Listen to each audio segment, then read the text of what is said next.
Titanic एक ऐसा जहाज़ है जिसके बारे में सालों बाद भी लोगों को सुनना और टाइटैनिक के बारे में जानना पसंद है।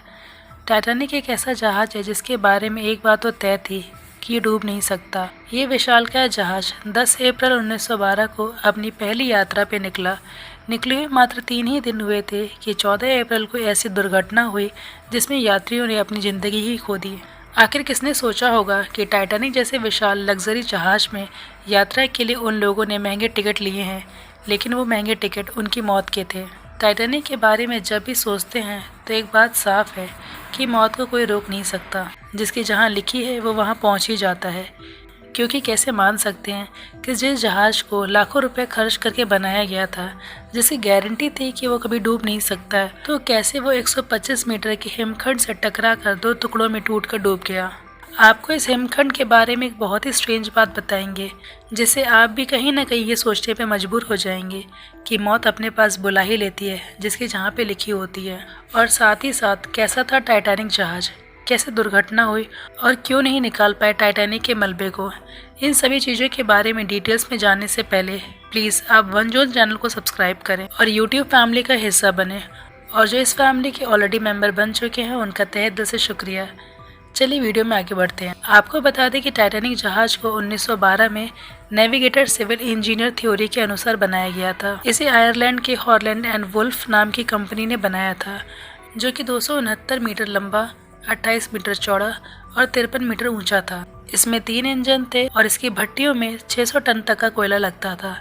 इसको बनाने में लगभग 3 साल का समय लग गया था और इसे बनाने में 15 लाख ब्रितानी पाउंड का खर्च आया था।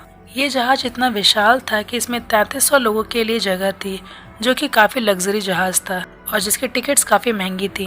आपको बता दें कि जहाज़ का डिज़ाइन कुछ ऐसे किया गया था कि अगर जहाज़ का कोई भी एक कमरा पानी से भर जाए तो वो दूसरे कमरे को डुबा नहीं सकता था। और इस जहाज़ के लिए एक बात तो एकदम तय थी कि ये डूब नहीं सकता। लेकिन वही कितना अजीब है ना कि टाइटैनिक जहाज़, जिसे दुनिया का सबसे बड़ा जहाज़ कहा जाता है, वो अपने पहले ही सफ़र में डूब गया। दरअसल 10 अप्रैल 1912 को टाइटैनिक अपनी पहली यात्रा पे ब्रिटेन से साउथहैम्पटन से न्यूयॉर्क के लिए निकला। ब्रिटेन से अमेरिका जाते वक्त अटलांटिक सागर में एक रात हुए हादसे के बाद ये जहाज़ महज कुछ घंटों में डूब गया। सोचिए, एक जहाज़ जो कभी डूब नहीं सकता है, वो 10 अप्रैल को अपने सफ़र पर निकलता है और 14 अप्रैल 1912 की रात में एक हिमखंड से टकरा जाता है। वो हिमखंड 125 मीटर का था और ये विशालकाय जहाज़ उसे टकरा जाता है और 2 टुकड़े उसके हो जाते हैं और वो डूब जाता है।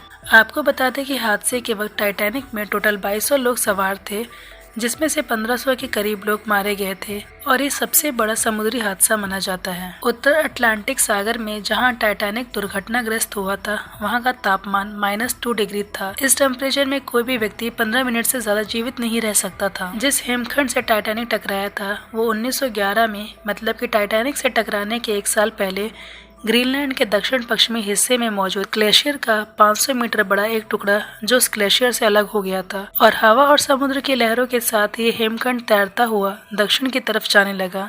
500 मीटर का ये टुकड़ा जिस वक्त टाइटैनिक से टकराया था उस वक्त वो 125 मीटर ही बचा था। सोचिए, काश ये टुकड़ा पानी में पिघल जाता या फिर दक्षिण की तरफ बह करके नहीं आता तो ये हादसा नहीं होता। इसीलिए ऐसा लगता है कि मृत्यु के समय दशा दिशा सब तय है।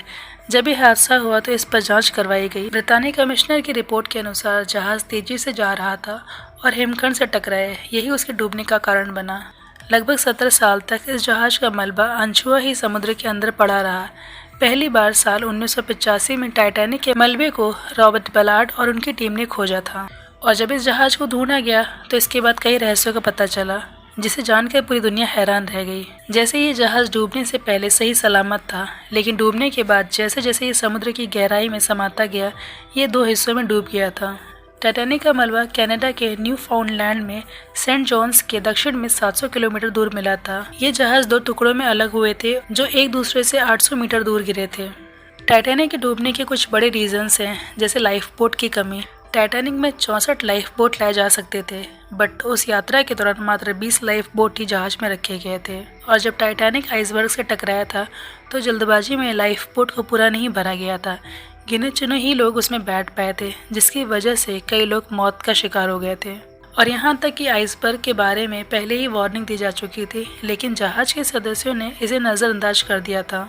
और जैसे ही आइसबर्ग दिखा उसके 30 सेकंड पहले ही ऑफिसर्स ने इंजन को रिवर्स करने का ऑर्डर दिया। पर आइसबर्ग से बचने के लिए ये काफ़ी नहीं था। अगर 30 सेकंड पहले आइसबर्ग दिख जाता तो शायद टाइटैनिक डूबने से बच जाता। जहाँ ये जहाज़ डूब कर गिरा है वहाँ गहरा अंधेरा है और समुद्र की गहराई में तापमान 1 डिग्री सेल्सियस तक पहुँच जाता है। इतनी गहराई में इंसान का वहाँ जा पाना और वहाँ से सेफली वापस आ पाना ये बहुत ही मुश्किल है। यहाँ तक कि टाइटैनिक के बारे में तमाम जानकारियाँ होने के बाद भी उसे बाहर नहीं निकाला जा सका। इसके पीछे भी कई रीजंस हैं, जैसे कि टाइटैनिक समुद्र की इतनी गहराई में पहुंच चुका है कि उसे निकाल पाना मुश्किल है। टाइटैनिक 2 पार्ट्स में टूटकर गिरा था, ऐसे में उसे बाहर निकाल पाना संभव नहीं है क्योंकि अभी तक इतनी हाईटेक सबमरीन नहीं बन पाई है जो इतने वजनदार जहाज को बाहर निकाल सके। वहीं एक दूसरा रीज़न है पानी का दबाव, जिसने इस जहाज के वजन को इतना ज़्यादा बढ़ा दिया है कि उसे निकाल पाना पॉसिबल नहीं। और साथ ही साथ इस हादसे से जीवित बची ईवा आर्ट कहती हैं कि मुझे लगता है कि ये मेरे पिता समेत और 1500 लोगों की कब्र है, इसे छेड़ने की कोशिश नहीं की जानी चाहिए। यहाँ तक कि इस हादसे में जान गंवाने वाले कई लोगों के परिजनों का यही मानना है कि ये जगह उनके रिश्तेदारों की कब्रगाह है। और आपको बता दें कि समुद्र के अंदर अब टाइटैनिक का मलबा ज़्यादा समय तक टिक नहीं पाएगा क्योंकि वो तेज़ी से गल रहा है। इसके मलबे में जंग लग चुकी है, बैक्टीरिया और अन्य कीटाणु से तेज़ी से ख़त्म कर रहे हैं। जानकारों की माने तो आगे आने वाले लगभग 20 से 30 सालों में ये मलबा पूरी तरह से खत्म हो जाएगा। बीबीसी की एक रिपोर्ट के मुताबिक जंग पैदा करने वाले बैक्टीरिया हर रोज 180 किलो मलबा खा जाते हैं। यही वजह है कि वैज्ञानिक मानते हैं कि अब टाइटैनिक की उम्र ज़्यादा नहीं बची।